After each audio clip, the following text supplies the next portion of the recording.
Participación ciudadana efectiva para una minería incluyente. Para debatir sobre este tema, invitamos al escenario al doctor Fabio Arjona Hincapié, vicepresidente de la Conservación Internacional, a la doctora Miriam Méndez, consultora del Grupo Diálogo Minero, al doctor Milton Montoya de la Universidad Externado de Colombia, al doctor Nelson Lemus, integrante de GEDIAM, y el doctor Eduardo Chaparro, director del Centro de Pensamiento del Agua y del Sector Minero Energético de la ANDI, quien será en esta ocasión el moderador de este panel. Todos ustedes sean bienvenidos y gracias por acompañarnos.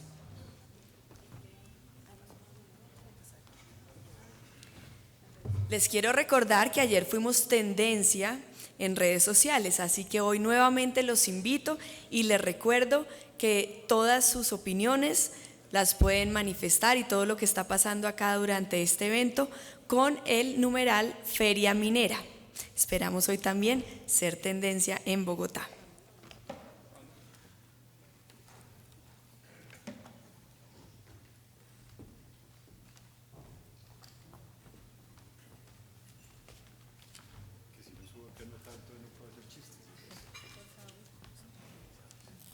Muy buenos días a todos ustedes. Como dijo nuestro presidente, muchas gracias por estar acá con este grupo que, si no es el más numeroso del país, sí es el más importante en términos de la calidad técnico-científica de lo que se discute. Un anuncio previo, breve, para invitarlos a que compartan una pequeña modificación en la agenda del día de hoy. En la tarde, a las 2 de la tarde, comienza un panel sobre participación territorial y uno de los invitados especiales es el señor Amílcar Acosta, exministro de Minas y además presidente de la Federación Nacional de Departamentos. Pero no hay un evento en el país que haya sido más castigado por el cambio que vamos a tener el domingo que este. La Presidencia de la República le ha pedido al señor Acosta que se desplace urgentemente a Barranquilla por algún evento de esto de La Paz. Entonces, Amílcar, que tiene listo todo, me ha pedido que antes de las 2 de la tarde, si pudiéramos extender 15 minutos después de que tengamos la conferencia sobre manufactura, escuchemos a Amílcar. Y es muy importante porque es la visión global de los departamentos, la visión global de territorio. Entonces yo le ruego a ustedes que en su nombre me permitan decir a Amílcar que se venga a las 12, que esté aquí y que lo escuchemos, porque nos parece que no solamente por su trascendencia como figura, como exministro, sino por la vocería que tienen los departamentos, debemos escucharlos. Así como debemos escucharlos a tres personas importantísimas para nosotros. Ayer el rector de la Universidad Externado de Colombia, el doctor Henao, hacía alusión a una producción académica de alto valor, 5 tomos en donde habla de historia, estadísticas, jurisprudencia, consideraciones ambientales y regulación minera que produjo ese centro docente tan importante. Pero no menos importante es que el año pasado una aglutinación, voy a hacer alusión a un término físico-químico carbonero, una aglutinación de pareceres terminó en una aglomeración de voluntades y produjo el GEDIAM un documento que ha estado discutiéndose. Nosotros como centro de pensamiento no tenemos envidia de la mala sino de la buena, porque creemos que quien produce documentos y hace aportes al debate merece honra y debe ser divulgado, y me complace aquí tener a un compatriota muy importante para nosotros, don Nelson, bienvenido. Y por supuesto está también la otra versión, que es la versión pura y físicamente académica, con Milton Montoya, que como ustedes recordarán fue alabado por su labor académica por el rector. Y un amigo, ¿cuántos años? Como 35, no contemos tanto porque es que… No, es que yo lo conocí jovencito, yo ya había dejado el tetero, pero él estaba empezando a tomarlo. Entonces, mentiras. Fabio Arjona es una de las personas que representa, y si me permiten la comparación, el fiel de la balanza en la materia ambiental y en materia social. Fabio no tiene ningún inconveniente en decir, lo están haciendo mal, y lo señala uno con el dedo. Pero cuando algo está haciéndose bien, entonces Fabio le dice, vamos a perseguir esa senda porque hay que hacerlo. Y ¿cuál es la senda que tenemos? ¿Qué es lo que estamos frente hoy a la participación ciudadana? ¿Qué retos tenemos hoy y qué vamos a tener a partir del lunes? Entonces, por edad, dignidad y gobierno, doctor Fabio, el auditorio, el micrófono y la pantalla, si tienes una presentación, son tuyos. Buenos días a todos. Muchas gracias por esa. Wow, me sonrojó. Nelson Lemus y yo somos parte de un grupo que hace 3 años aproximadamente ha venido trabajando, discutiendo desde diferentes ámbitos la problemática de la minería en Colombia. Es un grupo de diálogo bastante heterogéneo, está conformado por personas con diferentes intereses, empresarios, exministros de minas, miembros de comunidades que de alguna manera han sido afectados directamente por temas de minería criminal y minería ilegal, y también que han sido partícipes de proyectos mineros formales que no han tenido el mejor comportamiento. También académicos, y ese grupo es coordinado técnicamente por una persona que se llama Álvaro García, que fue ministro de Minas y de la Presidencia y de Economía en Chile, creo que ha sido varias veces ministro, y que logró el gran consenso minero en el gobierno de Lagos. Y tienen un apoyo técnico adicional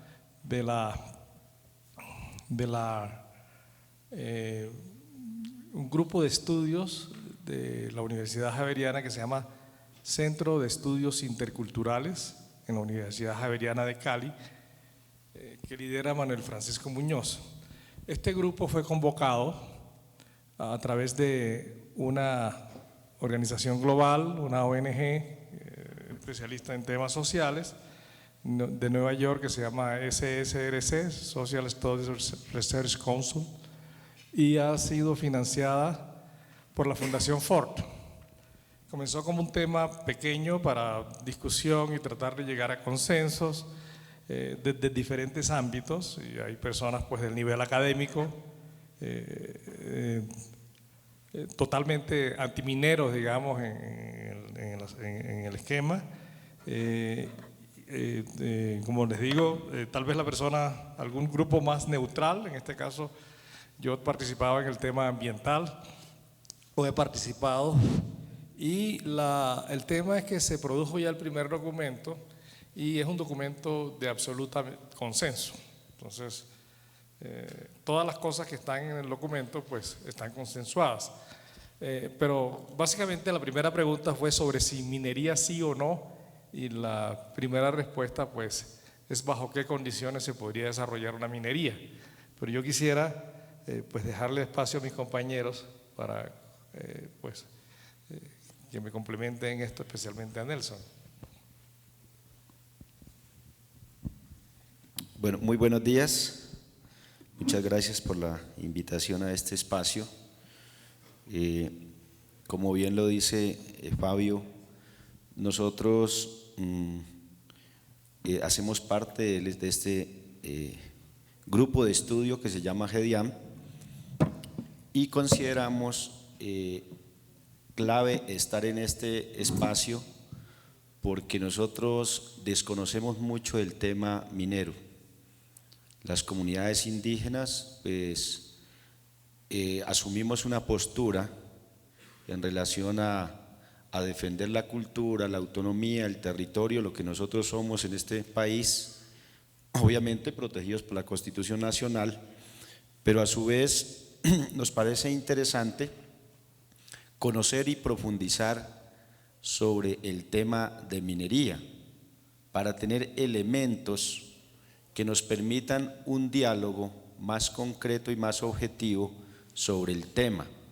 Ustedes saben que en los temas, si no se investigan, ¿cierto? Si no hay elementos claros, concretos, pues se cae en lo que se llama la especulación o los juicios de valor que se hacen desde muchos puntos de vista.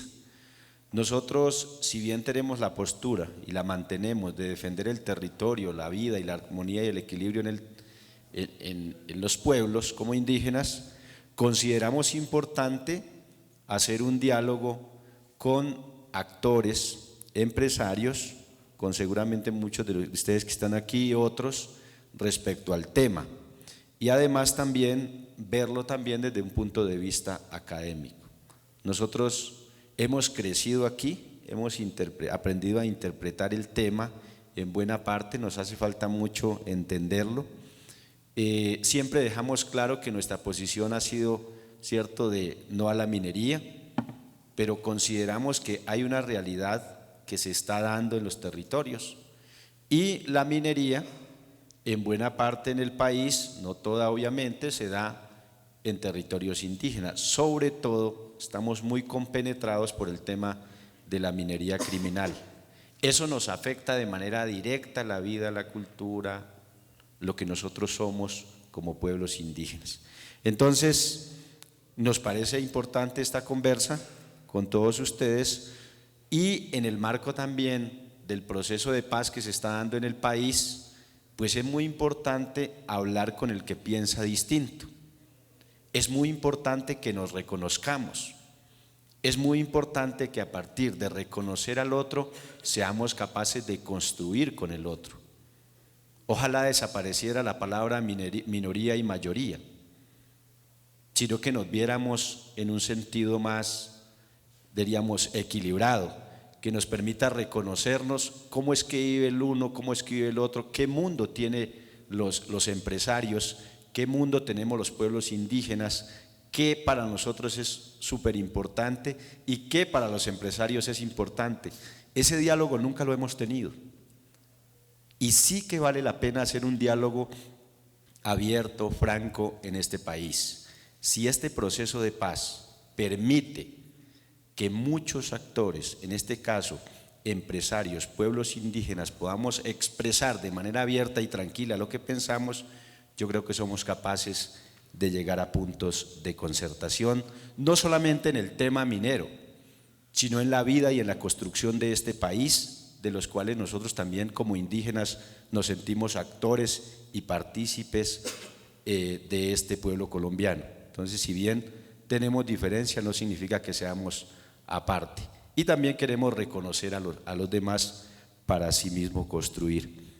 Eso diría ahí de entrada. Muchas gracias. Muchas gracias.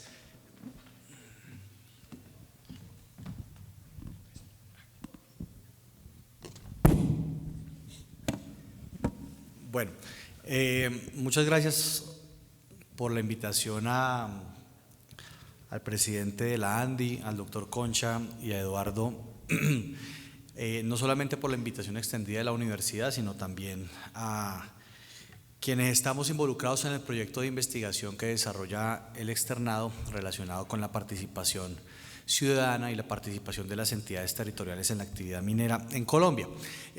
Yo le pedí permiso a Eduardo de traer solamente una diapositiva y lo voy a cumplir porque yo creo que el debate, digamos, o estos espacios de diálogo son bien importantes a efectos de tener unos fundamentos técnicos de base y a partir de esos fundamentos técnicos y a esa realidad construir el diálogo, como bien mencionaban mis compañeros de panel, a quien pues también agradezco compartir este espacio.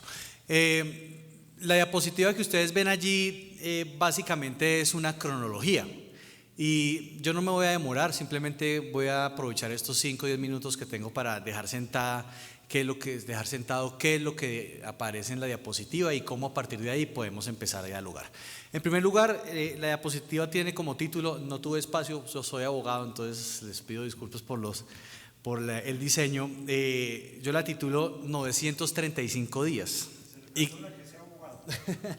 935 días y contando. Llevamos 935 días desde el día en que se dio a conocer el fallo C-123 del 2014, en que empezamos a discutir qué hacer con los alcances de ese fallo y cómo incorporar el tema de la participación de las autoridades territoriales y de paso de la participación ciudadana en los proyectos mineros en Colombia. Y mañana van a ser 936 y no sé si vamos a llegar a los 1000. Y el tema no está resuelto. Y el tema no está resuelto con el agravante de que esto evidentemente tiene esta situación tiene unos efectos bien prácticos en la industria, ustedes lo conocen, quienes hemos estado del lado de la autoridad lo conocimos en su momento, quienes estamos del lado ahora del ejercicio privado de la profesión y la academia también lo conocemos, pero básicamente yo lo resumo y resumo la diapositiva en las siguientes ideas. Primero, en la gráfica superior izquierda hay quise buscar un columpio de esos de los que uno de niño jugaba, no lo encontré. Entonces lo que hice fue simular una especie de balanza en la cual el principio de autonomía territorial cobra un mayor peso y cobra una mayor entidad gracias a los recientes fallos de la Corte que están resumidos en la parte de arriba, empezando por el C-123, pasando por el C-273 y llegando al C-389 en su orden. ¿Quién quedó abajo del balancín?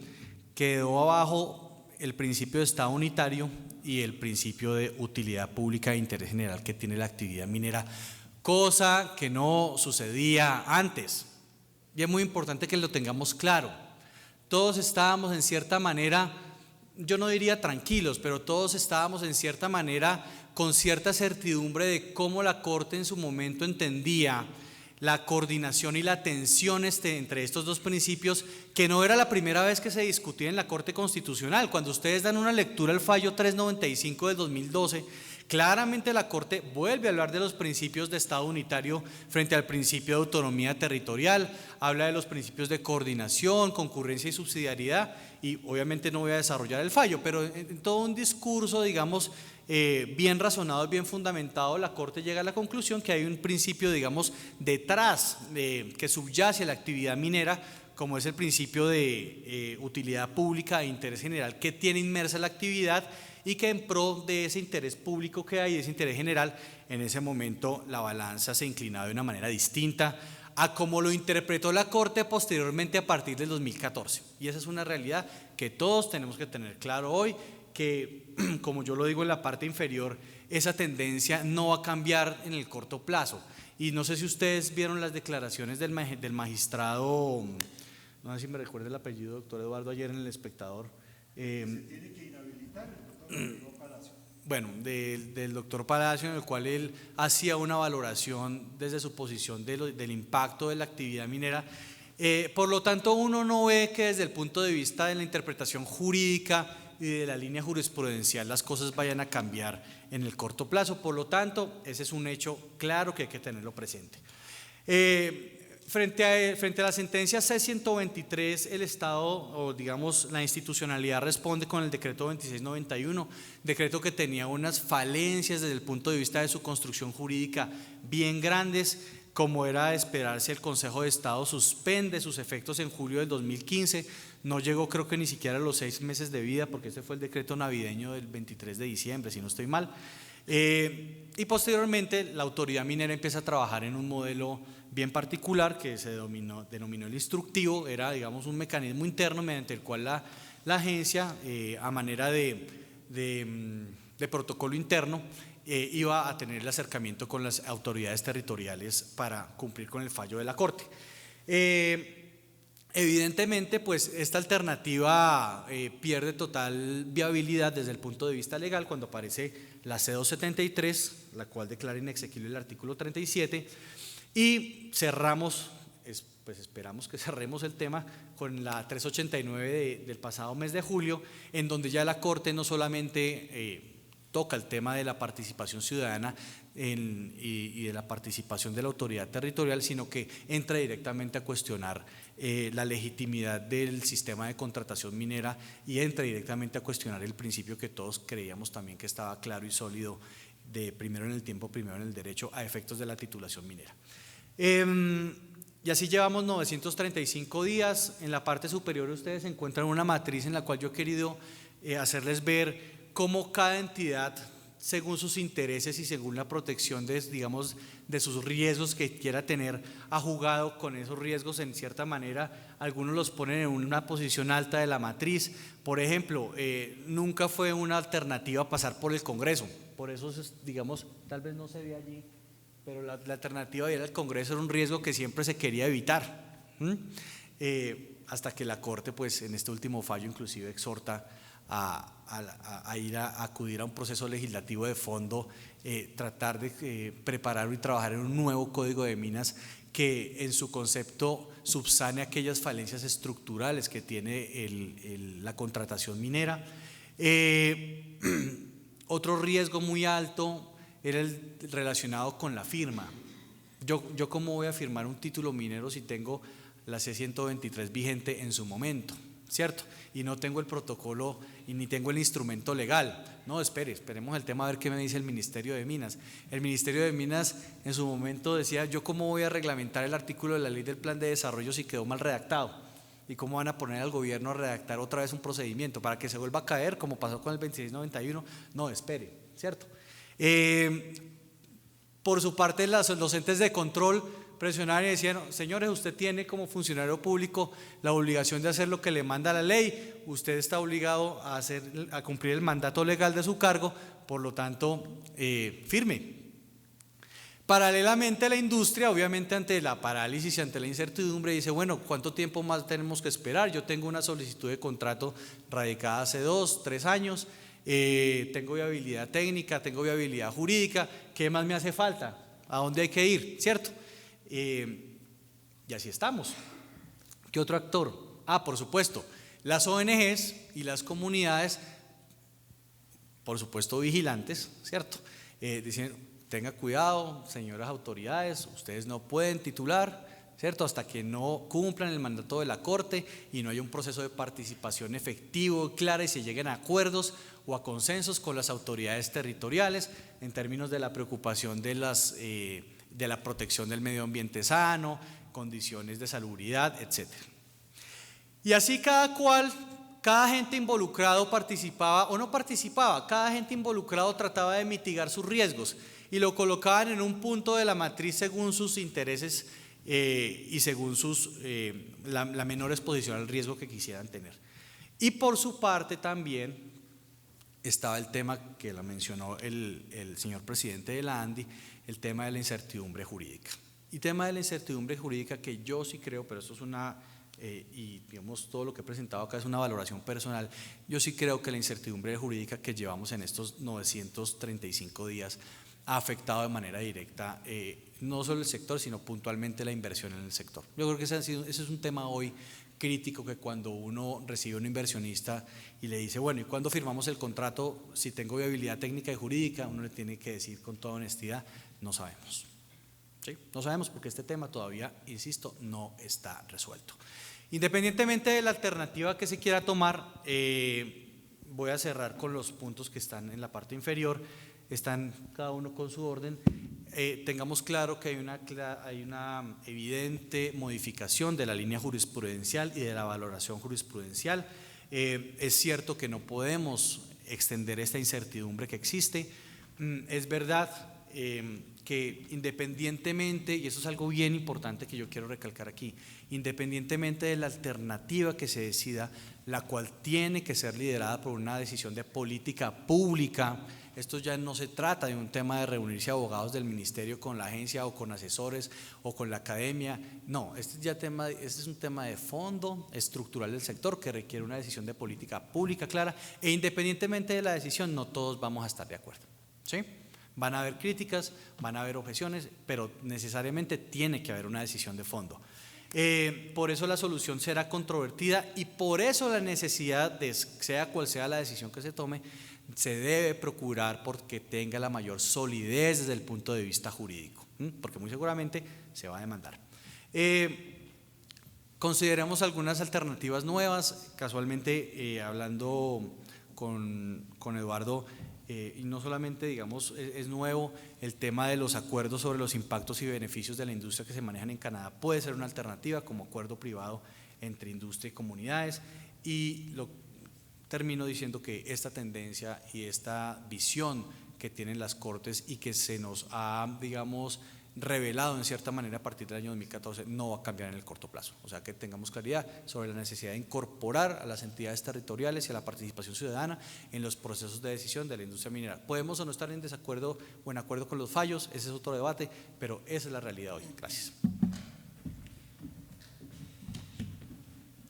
¿Cómo la ven?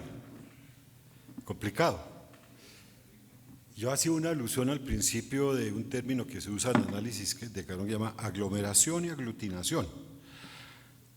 Cuando uno se entra a un vehículo de servicio público está aglomerado, pero cuando se abraza con la esposa o con la mujer se aglutina.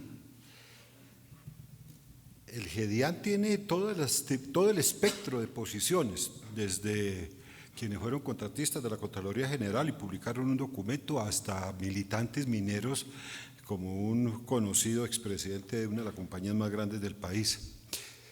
No se aglomeraron, por digo que se aglutinaron alrededor de un concepto y salvaron una situación, una pregunta que nos la dijo con toda claridad resuelta Fabio y nuestro buen amigo don Nelson Lemus. ¿Sí o no minería? Sí, pero lo que pasa es que, y nos dice don Nelson con toda honradez, y ya nos coloca el primer reto, ¿cómo hacemos para que nosotros en un diálogo permanente y fluido podamos compartir lo que nosotros sabemos de minería con ellos que saben de otros temas en el manejo del territorio? Este es un primer reto que hay que continuar. Y entonces, Fabio, frente a la perspectiva de ese balanza, en Antioquia le dicen mataculín, al sub y baja y con esta incertidumbre en donde nuestro expositor jurídico nos dice, esto no va a cambiar, ¿qué hacemos? ¿Cómo la ves tú, que eres hombre práctico y de soluciones? Yo creo que estamos en dos ámbitos. Siempre la solución tiende a ser, no, el gobierno tiene que hacer una política pública adecuada, bla, bla, bla, bla, bla. Eso es como… en medio de eso hay muchas cosas que podemos ir avanzando. Yo pienso que es el crash intersectorial permanente que hay en el país, que es lo de la balanza. Entonces, el Código Minero se atribuye unas concesiones que podrían estar rayando al tema constitucional. Entonces, la gestión ambiental basa su gestión ambiental en declarar todas las áreas que pueda, áreas protegidas. Entonces empieza como una teoría de Pac-Man, donde un sector se va comiendo a otro y para ver quién tiene más fuerza, y es el peor de los mundos, el caos, que causa una enorme inseguridad jurídica, y a veces judicializar los problemas ambientales o los problemas sociales puede ser la peor de las soluciones. Entonces, fallo del río Bogotá, en fin, Colombia tiene 10.000 preguntas como la de Tolima. Desde el punto de vista ambiental me parece un horror lo que se está pensando, independientemente de otros temas, cómo se plantea. Entonces, más allá de eso, lo que hay es que avanzar, que es parte del planteamiento del GEDIAN, en unos temas que nunca se resolvieron en el país, que nunca se acometieron. Nosotros somos un país con minerales, pero no somos un país minero.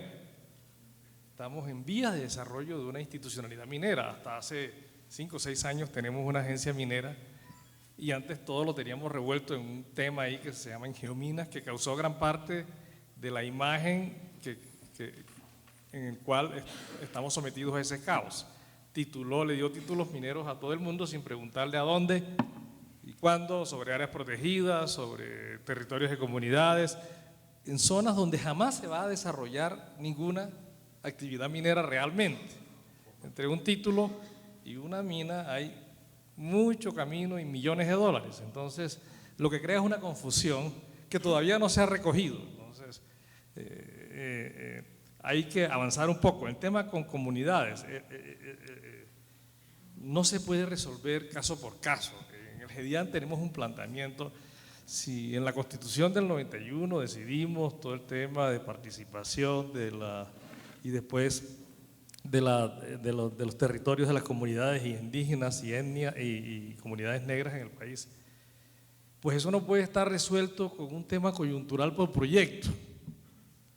Entonces, todo el tema está basado en una consulta previa que no tiene unas reglas muy claras aún, que a veces sí, a veces no, comenzando porque el primero pregunta que se hace es: señor Ministerio del Interior, dígame si aquí hay una o no comunidad negra. Y a veces te lo dice, y a veces que sí y no, y puede ser que no existe y sí existe, te dicen que no, y lo contrario. Entonces, ese es el gran tema de la inseguridad jurídica, y eso no se le puede, pues no se puede evadir de eso. Eso tiene que tener un nivel. Si tenemos el 35% del territorio nacional reconocido como territorios de comunidades indígenas y comunidades afros, y si gran parte en parte de ese territorio podrían darse no solamente proyectos mineros, sino proyectos de infraestructura, de energía, de transporte, líneas de interconexión, toda la economía del país. No podemos hacerlo por proyecto. Nuestro planteamiento en GEDIAN es tener una unidad de más alto nivel de diálogo permanente, porque esto no puede ser un tema coyuntural donde alguien en el ministerio, que ahora pues ya hay una dirección, pero antes era una oficina de asuntos técnicos que resolvía el tema, no puede manejarse desde ese punto de vista. Entonces, el tema de la participación es un tema tremendamente importante para dejarlo solamente como un tema específico del desarrollo de un proyecto. Y eso es parte de todo el caos. Y cuando se busca una solución al final del tubo, siempre ocurren temas de colisiones, de teoría Pacman, de ley. Entonces, el sector minero puede hacer cualquier cosa en cualquier lado. No, pero entonces vamos a darle autonomía a las regiones. Entonces, esa autonomía a las regiones tiene también sesgos. Entonces, bueno, me quitaron las regalías, bueno, aquí no hay ningún proyecto. En fin, ese diálogo, nación-región, ordenamiento territorial.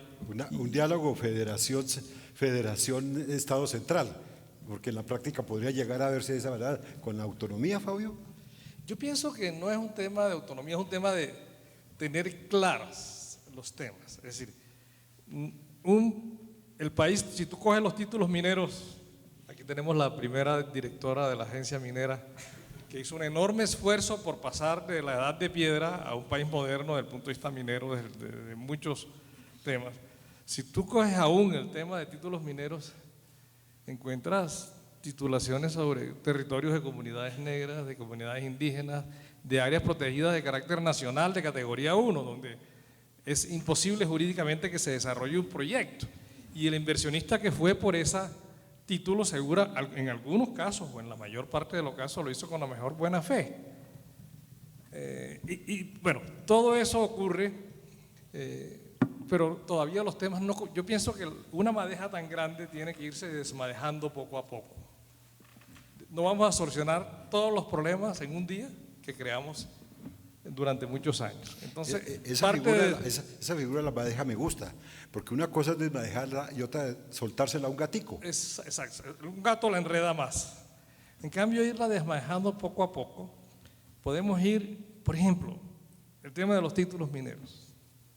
Todavía hay títulos mineros en áreas protegidas. Hay títulos mineros, no sé si jurídicamente se puede otorgar, pero creo que no tiene la misma figura que para territorios de áreas protegidas de carácter nacional categoría 1. Eso es imposible que haya un título minero. ¿Por qué no se revierte? ¿Por qué no comenzamos a desmadejar eso?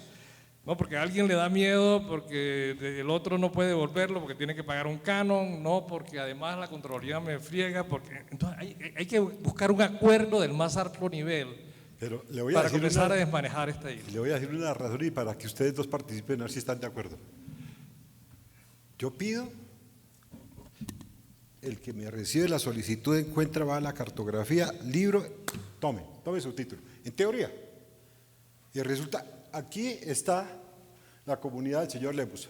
O más adelante está una zona de páramos. ¿Y usted por qué no miró? No, es que no tengo la información. Me están hablando de que no tenemos todavía catastro y registro minero actualizado, unificado en capas de información. ¿Este es un verdadero problema? Es parte del problema. Hemos mejorado muchísimo, pero no todo está. Ya por lo menos se hacen preguntas, pero estoy hablando desde hace 10 años se otorgaba un título sobre el Parque de los Nevados sin ningún problema. Y la respuesta era que no teníamos la información. Y en esa circunstancia, ¿ahí hay nulidad de toda nulidad, invalidez de toda invalidez, abogado? No, digamos que ahí, complementando un poco la pregunta anterior, se ha avanzado y este ha sido un proceso gradual. De hecho, cuando uno revisa hoy Catastro en la página web, inclusive ya hay información relacionada con superposición de áreas microfocalizadas para procesos de restitución de tierras, que es, digamos, un componente adicional novedoso que deben ahora tener en cuenta el desarrollo de proyectos mineros y que muchas veces cuando inicialmente aparecían este tipo de procesos y se solapaban con las áreas, habían casos en los cuales el titular minero se enteraba ya inclusive cuando el proceso estaba en la fase judicial, cuando habían pasado a la fase administrativa. Entonces, pero ahí se ha avanzado y yo creo que este es un proceso, digamos, constante de evolución, teniendo en cuenta las particularidades que tiene el país, no solo en el ámbito de la protección a las áreas protegidas ambientales, sino también este tipo de procesos sui generis como restitución de tierras. A mí en realidad el tema ambiental me preocupa en el ámbito de los títulos que en su momento se entregaron, en los títulos que en su momento inclusive se les dio licencia ambiental y que hoy por precisamente cambios en la interpretación de la jurisprudencia está en riesgo efectivamente que se puedan desarrollar las actividades teniendo en cuenta dos tipos de licenciamiento, el licenciamiento minero y el licenciamiento ambiental, que debe ser claro para cualquier minero en Colombia que usted puede tener el título, pero si usted no tiene la licencia ambiental, pues no puede desarrollar su proyecto. Pero es que estamos en el caso inclusive en el cual en Colombia, y como sabemos, hay títulos mineros vigentes con permiso o instrumento ambiental vigente, aprobado, y en el cual los proyectos no se han podido desarrollar. Claro, pero dentro de esas surgen en esto que están mencionando Fabio y Milton, surgen una serie de preguntas de las cuales quiero seleccionar una y preguntarle a don Nelson Lemus su experiencia. La legislación minera colombiana vigente, sorpréndanse, y me corriges tú, Milton, no ha sido reglamentada. Hay temas que no han sido reglamentados, muchos no temas que no han sido reglamentada, reglamentados. pero la verdad, Monda y Lironda, es que no está reglamentada en general. Sin embargo, esa legislación tiene como novedad en toda América dos ítems, dos capítulos bien interesantes, que es el reconocimiento de las zonas mineras de afrodescendientes, de las zonas mineras indígenas. Y se dice en la teoría que si yo llego a pedir un título minero para explorar a ver qué encuentro en esa zona, la prelación la tiene las comunidades residentes allí. ¿Usted conoce alguna experiencia? ¿Qué pasó con Puracé, por ejemplo? ¿Qué pasó con la sal en La Guajira? ¿Conoce algún antecedente, señor Lemus, por favor, sobre eso? ¿Cómo ven ustedes esa posibilidad? Antes de la pregunta, creo que me gustaría reafirmar algo que hemos conversado en el GEDIAM y ha sido que es necesario para el país, ¿cierto?, el reordenamiento jurídico. De la misma manera es necesario el ordenamiento territorial. Es decir, si no hay un ordenamiento territorial con los actores, poniendo en la mesa los intereses de esos actores, pues difícilmente se va a construir realmente una jurisprudencia o una ley que sea efectiva. Quería como hacer esa aseveración. Me responde la segunda y volvemos a la primera, a la que acaba de mencionar. Que voy a tu pregunta.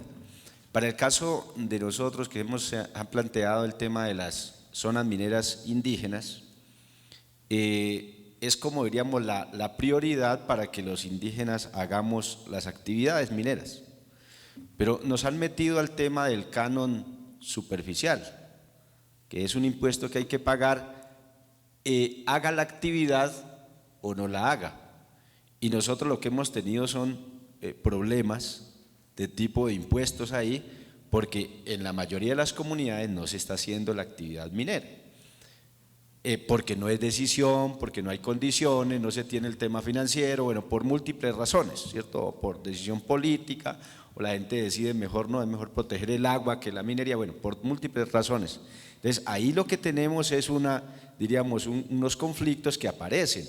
Es precisamente lo que nosotros queremos entrar a dialogar en este sentido. Y añado lo siguiente, para el caso del macizo colombiano, mirábamos, Fabio, la exposición del compañero del macizo, y él exponía todo el tema de las licencias que hay en el macizo para títulos para lo del tema minero, y estaban supremamente preocupados. Entonces decíamos nosotros, están preocupados de lo que no se va a hacer. O sea, hay una especulación al respecto. Decíamos, ¿cómo realmente se ubica dónde se va a hacer minería? Para tener nosotros esa claridad y no generar una especulación al respecto, que lo que genera en última son bloqueos y no se permite realmente realizar la actividad de manera legal donde se pueda hacer. Entonces, ahí cierro con esto. Es necesario realmente un diálogo muy bien hilado, como decimos los pueblos indígenas, muy finito, que nos permita realmente ubicar esos intereses de orden colectivo, de orden empresarial, de las comunidades, y que el gobierno sea realmente un agente protector de los derechos de los unos y de los otros. Esa parte me dejó preocupado lo de los cánones, porque el canon como tal no está concebido como un impuesto, sino está concebido como un derecho de entrada para el que quiera explorar. Si no está explorando, no paga, es decir, si no tiene título. Y eso es una de las cosas, es decir, per se no debería una comunidad pagar un canon en su zona, que es lo que le entiendo, solamente en el momento que diga yo quiero desarrollar esta labor de exploración. Y eso, por ejemplo, muestra esas incoherencias en la comunicación. Me hizo acordar de un amigo cartagenero que llegaba todas las tardes a la casa y cometía pecados de poesía. Lo pongo en nombre de una persona. Yo le pregunté a mi mamá, ¿no me han llamado de Oslo? No, mijito, me decía mi mamá. Y entonces pasaba la fecha que entregaban el Nobel de Literatura y mi mamá se preocupaba porque no me habían llamado de Oslo. No se preocupe que nunca me lo van a dar. Pero en esa dirección, ¿cuáles son los mitos y cuáles son las realidades? Y cómo, por ejemplo, y le he pedido a los amigos del panel que nos dejen la diapositiva, porque es que en el centro está una cosa que además tiene otra raíz que le quiero, los bogotanos, así como los indígenas tienen sus dichos, los bogotanos tenemos otra pata que le nace al cojo. Y dice, la autoridad minera deberá verificar mínimos de idoneidad laboral y ambiental antes de entregar un título minero en atención a la naturaleza de la concesión solitaria y con base en criterios diferentes entre los distintos tipos de minería que no existen. Al país debería preocupar solamente minería de buena calidad, no pequeña, mediana ni grande, primero que todo, buena calidad. Y en atención a los proyectos, así como establecer un procedimiento que asegure la participación ciudadana.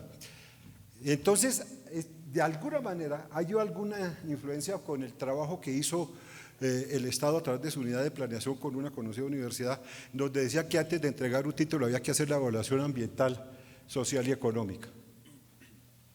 Y entonces se preguntaba el geólogo Razo, el explorador, ¿cómo voy a hacer una evaluación si no sé, si no tenga ni siquiera permiso para entrar al territorio a revisar? Y en esas circunstancias lo que es evidente es que hay un profundo desconocimiento, pero profundo desconocimiento de lo que significa el ciclo minero. Y eso y está afectando, y eso está planteado en esa lámina. Y se plantea, y lo tengo que decir, como ciudadano, yo no represento en este punto a la ANDI, el accionero de cualquier responsabilidad, pero como ciudadano pienso que la persona que dijo ayer que el sancocho se hacía con agua y no con oro, y que la llamada minería legal, en cualquier momento en que tenga que abordar el estudio de cualquier sentencia debería declararse impedido porque ya juzgó. Pero es este tipo de cosas. Se olvida que de 1000 prospectos uno se vuelve proyecto y de cada 100 proyectos uno se vuelve mina. Y entonces en estas circunstancias, Fabio, ¿qué hacemos? ¿Cómo rompemos la ignorancia?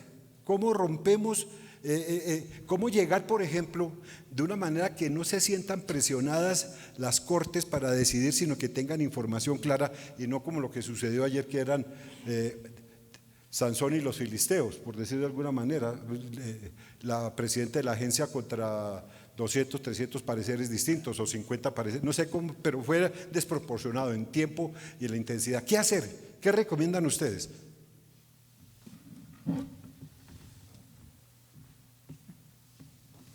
Una de nuestras actividades en el día a día, de lo que yo hago en mi trabajo en conservación internacional, tiene que ver con temas marinos y tiene que ver con conservación de áreas marinas protegidas, con pesca, y tenemos alguna legislación interesante. Bueno, hay un proyecto de ley sobre pesca ilegal.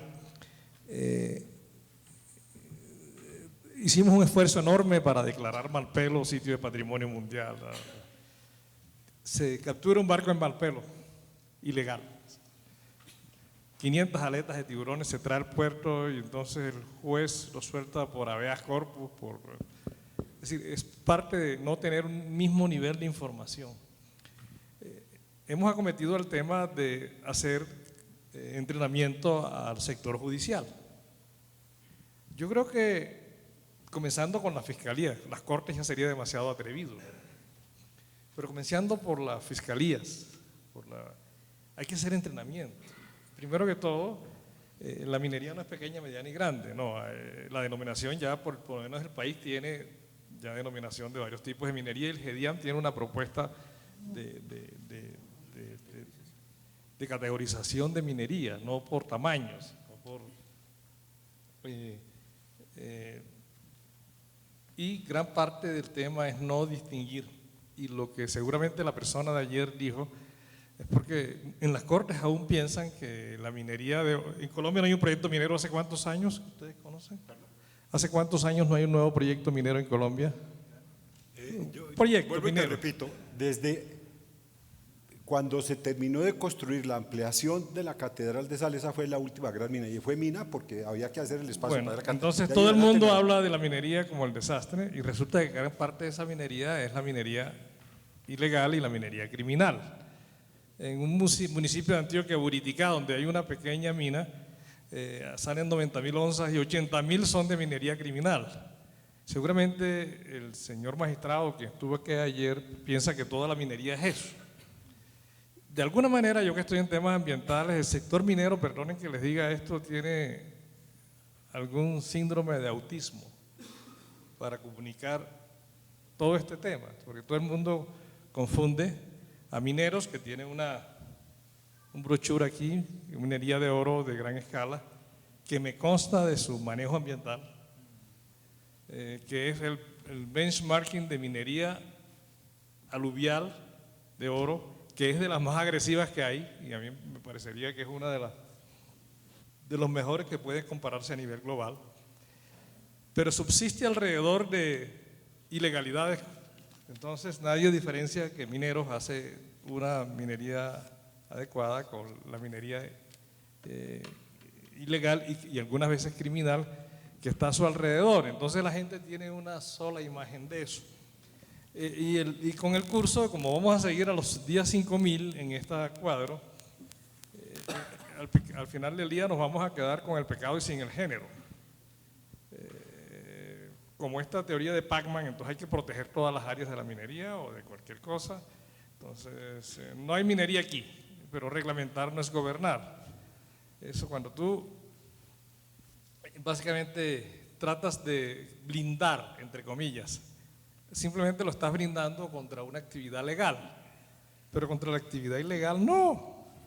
En la Colosa, si no hay uno de los mayores tenores de oro del planeta, y si no hay una explotación industrial legal, donde no hay ninguna barrera técnica insalvable para hacerlo ambientalmente, inclusive con offset ambiental, lo que va a haber es un desorden y el país se va a quedar con el gran pecado, ahí sí, no agua, con el pecado y sin el género. Es decir, no vamos a tener ningún desarrollo, no vamos a recibir royalties, no vamos a recibir impuestos, simplemente se va a crear una actividad ilegal enorme que no tiene en cuenta ninguna norma ambiental, que nadie la controla. Entonces, eso es parte del tema donde estamos, ¿no? No a la minería significa sí a la ilegalidad de la minería, inmediatamente, eso no tiene ninguna, pero sí a considerar las comunidades, sí a tener una agencia permanente de diálogo, sí a un mecanismo adecuado por diferentes tipos de minería, sí a asociaciones adecuadas, sí a buena minería, sí a empresas que hagan las cosas adecuadamente, sí a explotaciones mineras, sí a respaldo de mineros artesanales, sí a respaldo de minería de pequeños mineros que puedan hacer una actividad con mejor asistencia técnica. Eso sí es lo que hay que hacer, pero de resto vamos a quedar en el peor de los mundos. Es muy fácil decir, no, perfecto, yo salvé el planeta porque no permití la minería en Colombia. Creo que vamos a tener el peor de los mundos. En el día 3000 vamos a tener una enorme catástrofe ambiental. Un pequeño recorderis en ese punto.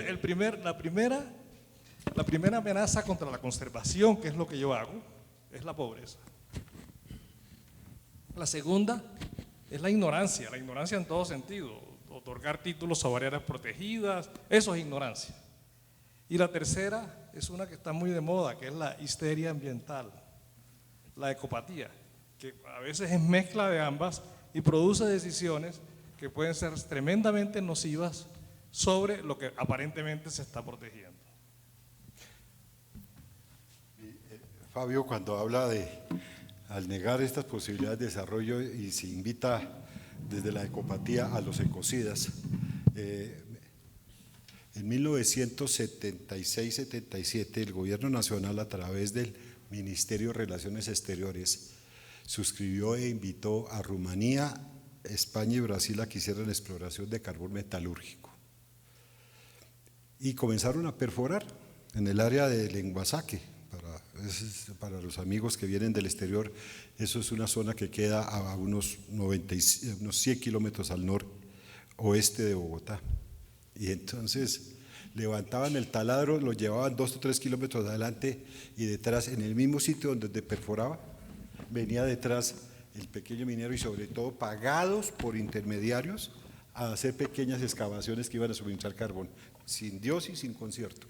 Es decir, el mal no es de ahora, se sabe y uno no entiende por qué se repite esta situación. Les ha sucedido, me imagino a ustedes lo mismo. ¿Qué nos puede contar? Sí. Y yo lo vi tomando notas sobre lo que decía Fabio, me muero la curiosidad de saber qué es lo que anotó. Quiero decir algo ahí al respecto del desconocimiento. O sea, nosotros los pueblos indígenas somos desconocedores del tema minero. Y estando en el GEDIAN, vimos alguna cartografía, algo de estadística, de información sobre el tema y la valoramos también que está corta en el país. Es decir, y la información que se tiene, pues la tiene por ahí algún sector bien tenido porque lo hizo para sus intereses, pero no es una información de tipo pública, una información que le permita a la gente documentarse, a hacer análisis, ¿cierto?, respecto al tema.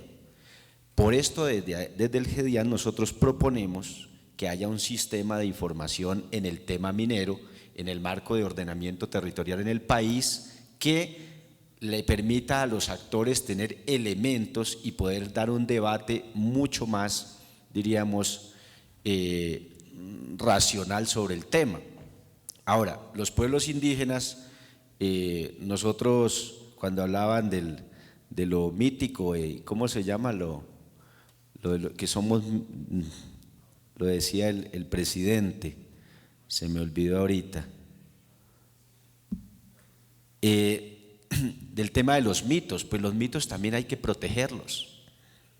Mire el aprendizaje que hay que hacer. Si es verdad que hay que proteger el tema financiero, el tema de beneficio y de la actividad minera en el país, pues hay mitos que hay que proteger, porque por ejemplo nosotros venimos de un mito, nosotros tenemos el mito de origen, que nacimos del agua.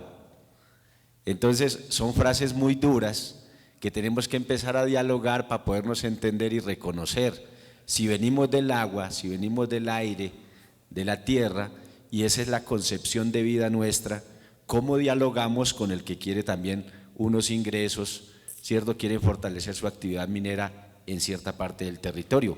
Ese diálogo es que nosotros invitamos a tenerlo, o sea, de manera franca, tranquila, con elementos, y planteamos en el GEDIAN que haya una escuela, ¿cierto?, que permita educarnos, formarnos en el tema, una escuela que recoja estos temas mineros, el tema de títulos, los múltiples temas que hay para poder avanzar en el ejercicio económico del país, entre esos las actividades mineras con sus respectivas reglas. Un diálogo de estos, un evento de estos por la calidad académica, que solamente se quedara planteado en una mesa donde 3 amigos me toleran, no tendría sentido si no se trata de concretar algo más específico. Don Nelson, a mí me gustaría que cuando se bajara de acá pudiéramos hablar usted y yo a ver si el Centro de Pensamiento puede comenzar a participar en la creación de esa escuela. Yo le ofrezco desde ya ese compromiso, sobre todo por otra razón, porque lo entiendo usted y entiendo al presidente McMaster. Yo no puedo desconocer que existe el mito de la madre tierra y el mito del nacimiento del agua, sería un horror, y más que mito, eso es un patrimonio cultural de todos nosotros. Pero cuando la ANDE habla de mitos, habla del mito, por ejemplo, de la megaminería. Hay quienes consideran que los ingenieros de minas y los geólogos hacen una mina leyendo una edición de la revista Mecánica Popular y que no tuvo años de entrenamiento, años de trabajo, años de especialización y años de experiencia. No existe megaminería como tal, como concepto técnico. Así como no existe el mito de que se consume agua y se olvida de que el agua se consume pero también se usa. Nosotros aquí estamos consumiendo agua, pero cuando me tiro a un río a bañarme o me tiro a una piscina, yo la estoy usando y no tengo que botarla. En esa dirección es ese tipo de mitos que hay que corregir y aclarar y preservar toda esa tradición cultural que nos honra y que nos enorgullece como colombianos. Y desde ya le ofrezco eso. Y entonces, Milton, si esto es así, ¿qué se puede hacer? ¿Cómo podemos integrar los esfuerzos del GEDIAN y cómo podemos, a partir de lo que dice Fabio Arjona, de los 3 elementos de la ignorancia, de la pobreza y de la histeria ambiental, que no se puede confundir con el tratamiento serio, técnico, científico del ambiente, qué hacer entonces para que esto… Los abogados tienen que darle la forma jurídica correcta para que los acuerdos entre los hombres tengan consistencia y solidez en el tiempo. ¿Qué hacer? ¿Hay una necesidad de una ley orgánica? ¿Cómo es eso? Esa es la pregunta del millón. No, digamos que lo primero que se debe hacer, nosotros sí hemos considerado que es evitar la desinformación. En estos contextos, la desinformación es el enemigo número 1 a vencer, porque evidentemente los mensajes que se trasladan a las autoridades territoriales y a las comunidades, efectivamente en las zonas donde tienen impacto esos proyectos a raíz de estos fallos, pues no siempre es el mensaje más acertado ni con los alcances que tienen los fallos de la Corte. Ejemplo, escuchaba hace poco a una persona que en un consejo comunitario hablaba de los nuevos poderes que tienen las autoridades territoriales para vetar la minería gracias a los fallos de la Corte. Yo creo que esos mensajes y esa desinformación le hacen mucho daño a todo el sector, pero esa desinformación tiene digamos, un alimento básico, y el alimento básico de la desinformación es la inacción. Entre más este cronómetro siga pasando, 936, 937 días, el problema se vuelve mucho más grande. Entonces, primer mensaje, estamos contra el tiempo. Segundo mensaje, tú mencionabas qué hacer. Hay 2 escenarios y 2 realidades claras. Los fallos de la Corte ya se promulgaron, eso hay que cumplirlo. Las sentencias se acatan, hay que cumplir. Ahí no hay lugar a margen de acción. El margen de acción ahí es 0.